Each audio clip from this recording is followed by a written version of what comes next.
Alright guys, I'm back with my review of this week's WWE Monday Night Raw for December 3rd, 2012. And this cold is just killing me, so I'm going to try and do the best I can with this video. Before I get on to Raw, a couple things I wanted to mention. I want to wish a happy birthday to Adam Hollingsworth. And also I wanted to talk about the Daniel Bryan Kane tweet to see who's going to face Punk last week on Raw. A lot of people thought it was rigged. No surprise, it was rigged. WWE had the whole thing set up. And the only reason I wanted to mention this is because Daniel Bryan actually mentioned it on Twitter, how it was a joke, and how he actually won the poll. And they didn't even get a lot of votes for this poll to begin with. And I don't understand why they want to slap the fans in the face who took time to vote in their shitty poll, and they're not even going to follow through with what they voted. What's the point? Why even waste our time with this?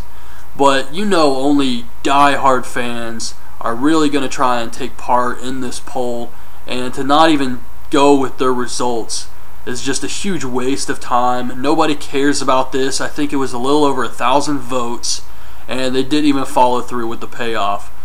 So anytime they do this tweet shit now, I just don't even care. I didn't care before, but now when you know it's just a setup, it doesn't matter at all. And they actually did it again tonight with the Fatal 4-Way match to decide if it's going to be for the Intercontinental title or the U.S. title. And who knows if it was real or not. Of course, I'm going to assume it's fake because of what happened last week. So, yeah, just don't put a lot of faith in the WWE tweeting poll system. It's just for show, and nobody really gives a shit about it. So Kane and Daniel Bryan come out, and they see the Shield watching the ring. So Kane calls them down, but the Shield doesn't budge. They just stay there and keep watching. And we get Team Hell No versus the Primetime Players, who have new music now. And we actually learned in this match that Kane has had more matches than anyone else in WWE. That's what Michael Cole said. I don't know if it's bullshit. I don't really care enough to go check, but that's what he said. And that's pretty impressive if it is true. And Kane has been around for a very long time. I don't know if they're only taking into consideration his matches as Kane, but he was also Fake Diesel, Isaac Yankem. I think he was that Christmas character. I can't remember, but Kane has been around for a very long time. So it wouldn't surprise me if it was true. But the Shield start getting closer to the ring slowly. And Kane and Daniel Bryan get distracted by this. Darren Young tries to roll up Bryan. He reverses it, gets the win. Afterwards, the Shield hits the ring. They try to crush Kane's arm with the ring steps. They powerbomb Daniel Bryan. They're just beating the crap out of these guys. And Roman Reigns was throwing some weak-ass headbutts during this attack. I like the attack. I like what they're doing with the Shield. But he was throwing hair butts.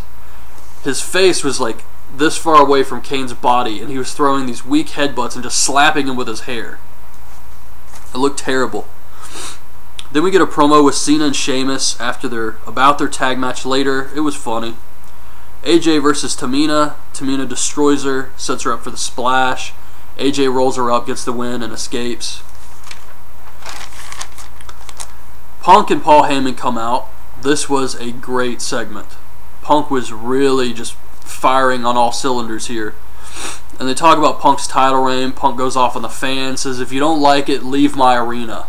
You only paid to see me anyway, so if you don't like it, you don't like my title reign, you're not going to respect me, just get out. And Miz comes out and says he doesn't want to fight, but he wants Punk to come on Miz TV for a lie detector later and prove he's not involved with Maddox and the Shield. And I actually think that, or something they could do with this, I don't know if they're going to do this, Punk is telling the truth. He's not involved with the Shield or Maddox. The reason they keep getting involved is because Heyman is the one involved with these guys, and Punk doesn't know about that.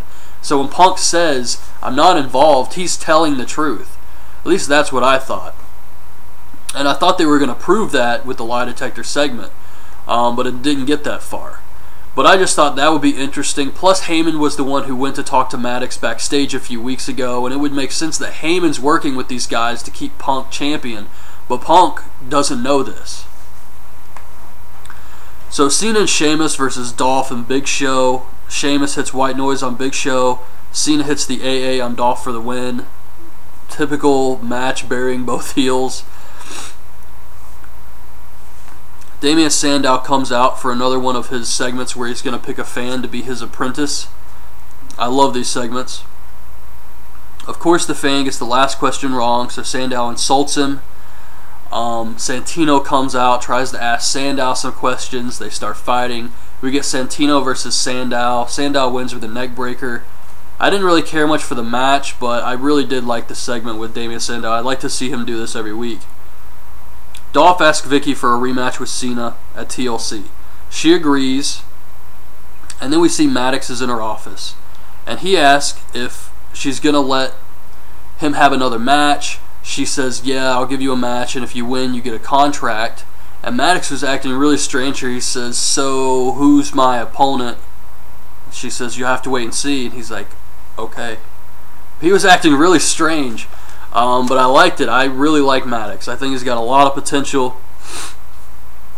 And later on, when he comes out for his match, he actually rolls into the ring, and he acts like he's going to do a kip-up. And he rolls back, but then he just rolls forward again.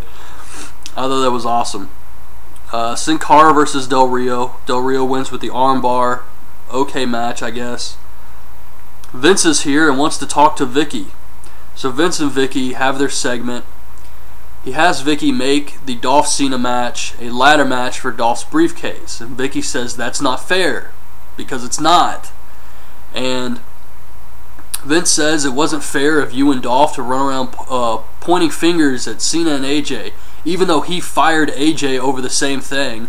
And I don't really see the difference because the babyfaces make fun of Vicky all the time for the way she looks. But whatever. So he also has her make Heyman versus Ryback next week if it turns out the Punk's lying. We got Brad Maddox versus Orton. It was a squash match. Orton wins with the RKO. Afterwards he gets attacked by the Shield. They powerbomb him. Now, something weird about this match is if Maddox is working with the Shield or he's their leader or something like that and he's involved, if this match was for his WWE contract, which he so desperately wants, why not just have the Shield attack him? And then Orton will lose by disqualification and Maddox wins the match and his contract. So why not just say, hey guys, tonight just jump me in the ring? It would have been that easy. So Vicky is yelling at a ref and says she cannot let McMahon know she was even involved with the Shield. Now I don't know if she means I can't let Vince think I'm involved with the Shield and this was just a botch, or it's kind of like a clue that Vicky's involved. I don't know. Maybe it's nothing and it's just a stupid mistake. But I thought it was worth mentioning. Dolph comes up and he's pissed about the match. He says that she's becoming just like AJ. Heyman comes in and has a staring contest with Vicky for about 2 minutes straight. And then Cena comes in. He's happy about the match, of course, and he thanks Vicky. We get Kofi and Truth versus Barrett and Cesaro. You could hear Truth coming to the ring during the Cena-Vicky segment.